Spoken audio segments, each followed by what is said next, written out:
अस्सलाम वालेकुम students. Lecture के इस दूसरे हिस्से में हमने छोटे छोटे टॉपिक्स को डिस्कस करना है जिसमें रेस्पिरेटरी डिसऑर्डर्स हैं, उसके बाद रोल ऑफ रेस्पिरेटरी पिगमेंट है और फिर लंग कैपेसिटी है। तो आइए इन सबको एक एक करके डिस्कस करते हैं।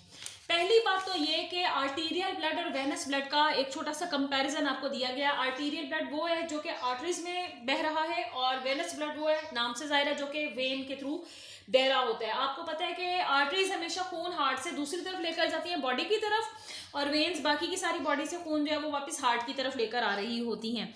अब अगर हम यहाँ बात करते हैं कि जी आर्टीरियल ब्लड जो है वो उसमें तकरीबन 50 ml कार्बन डाइऑक्साइड मौजूद होती है। अगर हम उस 100 ml ब्लड जो है उसको चेक करें तो उसमें 50 ml जो कार्बन डाइऑक्साइड है वो मौजूद होती है। और अगर हम इसको वेनस ब्लड को भी इसी तरह 100 ml उसका लें और उसमें चेक करें कि कार्बन डाइऑक्साइड कितनी है, तो उसमें 54 ml होती है। अगर आप इन दोनों को माइनस करें तो आपके पास जवाब आ जाता है 4। इसका मतलब यह है कि आर्टीरियल ब्लड और वेनस ब्लड जो लंग्स की तरफ आ रहा होता है उसमें 4 ml ऑक्सीजन का फर्क होता है। 4 ml ऑक्सीजन का जो है वो डिफरेंस होता है, जो कि एक्सेलेशन के दौरान जिस्म से खारिज की जाती है और उसको जिस्म से बाहर निकाला जाता है। ये तो हो गया है कंपैरिजन आर्टीरियल और वेनस ब्लड का, यहाँ पर आप देख सकते हैं। उसके बाद यहाँ हम बात करते हैं अगले रेस्पिरेटरी डिसऑर्डर्स की, जो कि यहाँ आपकी बुक में एक टॉपिक को छोड़ के 3 टॉपिक्स आपको दिए गए हैं। पहला है कैंसर, दूसरा है ट्यूबरक्लोसिस और तीसरा है एस्थमा।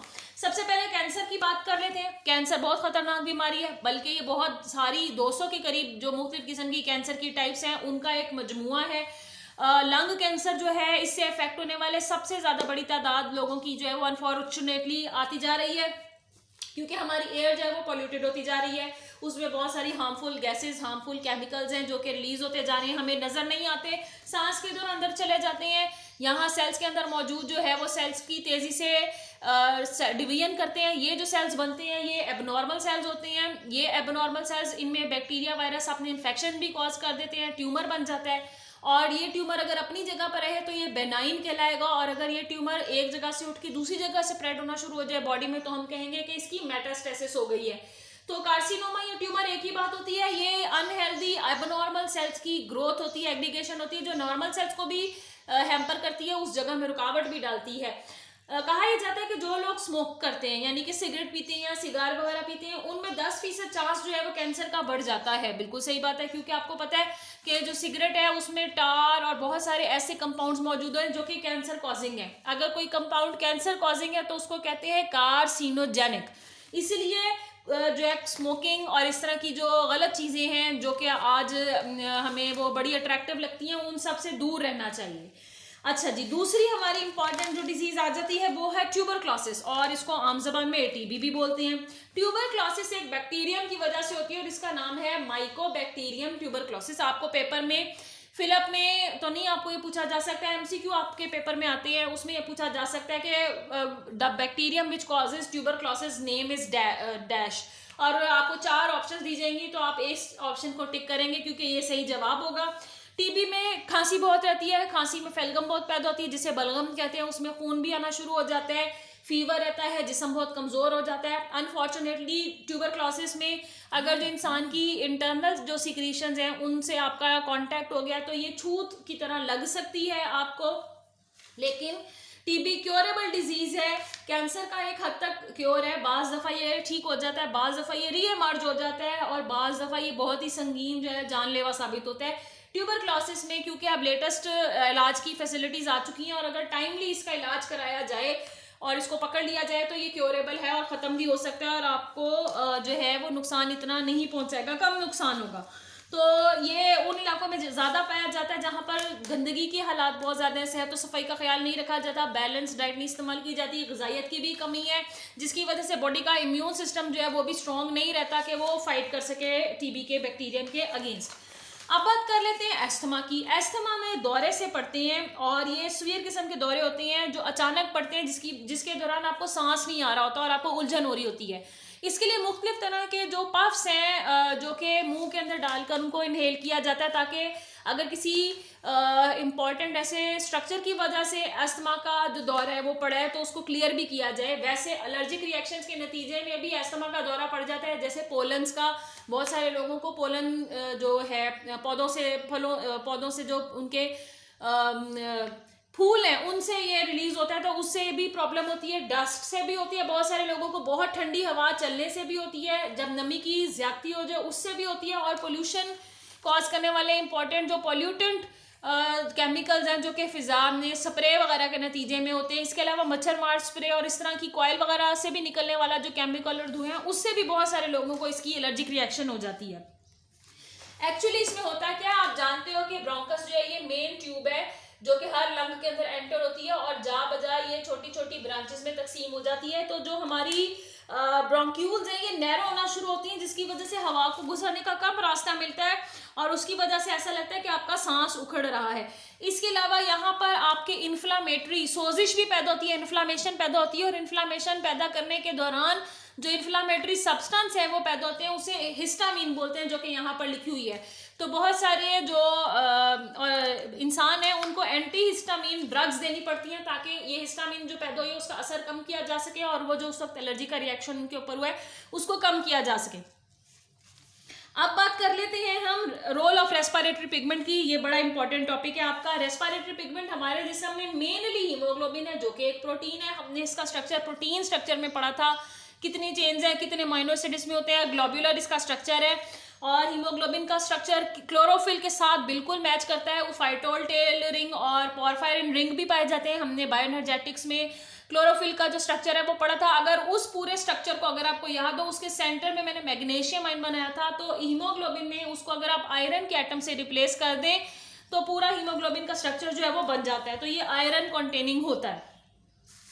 और हीमोग्लोबिन जा बजा हमारे रेड ब्लड सेल्स में वाफर मिकदार में पाई जाती है। इसकी एक नॉर्मल रेंज है जितनी हीमोग्लोबिन हमारे जिस्म के अंदर होनी चाहिए। ये ऑक्सीजन को कैरी करती है, ये कार्बन डाइऑक्साइड को भी कैरी करती है और ये उसको निकालने में मददगार साबित होती है। बड़ा जबरदस्त किस्म का काम करती है इसकी कैरिंग कैपेसिटी। बाकी के और रेस्पिरेटरी पिगमेंट जो कि छोटे जानदारों में पाए जाते हैं उनसे कहीं ज्यादा है। तो जनाब ऑक्सीजन कैरिंग कैपेसिटी ब्लड की जो है वो 75% जो है वो अच्छा काम करती है बिकॉज ऑफ द हीमोग्लोबिन। अच्छा जी, इसके साथ साथ हीमोग्लोबिन जब सेल्स और टिश्यूज के पास आकर पहुंचती है तो ये ऑक्सीजन को अपने साथ डिसोसिएट करके ऑक्सीजन को सेल्स तक पहुंचा देती है। लेकिन हमारे जो मसल्स हैं वो डिफरेंट टाइप के सेल से मिलकर बने जिन्हें हम मसल सेल्स बोलते हैं। मसल्स के अंदर हीमोग्लोबिन से मिलती जुलती एक और प्रोटीन पाई जाती है। हमारा एक दूसरे तरह का रेस्पिरेटरी पिगमेंट है जिसे मायोग्लोबिन बोलते हैं। मायोग्लोबिन जनाब एक ही पॉलीपेप्टाइड चेन से बनने वाली एक स्पेसिफिक किस्म की प्रोटीन है। इसकी कैरिंग कैपेसिटी हीमोग्लोबिन से भी अच्छी है। ये ज्यादा अच्छे तरीके से ऑक्सीजन को अपने साथ बाइंड करती है और मसल्स तक ऑक्सीजन को पहुंचाती है। उसकी रीजन ये है कि हमारे मसल्स क्योंकि मुसलसल काम कर रहे होते हैं तो उन्हें फ्रेश सप्लाई ऑफ ऑक्सीजन की रिक्वायरमेंट होती है। जितनी ज्यादा तेजी से ऑक्सीजन उनको मिलती जाएगी उतना तेजी से वो एटीपी की शक्ल में एनर्जी बनाएंगे जो कि है हमारी एनर्जी करेंसी। उससे होगा क्या कि हमारे पट्टे हमारी बॉडी मुसलसल काम करते रहेंगे और हमने थकावट का शिकार नहीं होंगे और वो जो लैक्टिक एसिड प्रोड्यूस हो जाता है in the absence of oxygen जो फटीग कॉज करता है वो भी नहीं होगा। तो एटीपी की अच्छी सप्लाई जो है वो हमारी बॉडी को चाहिए ताकि हम अच्छे तरीके से काम सर अंजाम दे सकें और उसमें हेल्प आउट करती है मायोग्लोबिन जो कि पट्ठों के अंदर ऑक्सीजन को कैरी करके सप्लाई करती है और ये काम मुमकिन बनाती है।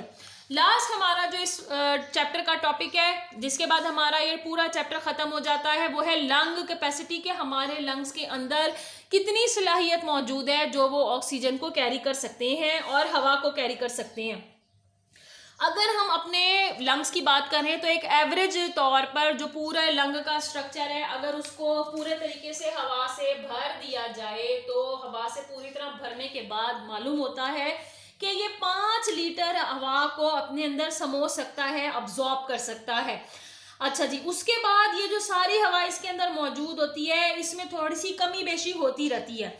जब हम रेस्ट कर रहे होते हैं, सो रहे होते हैं तो हमारे जिस्म में एटीपी की रिक्वायरमेंट थोड़ी कम हो जाती है क्योंकि हम काम नहीं कर रहे होते, रेस्ट पे होते हैं।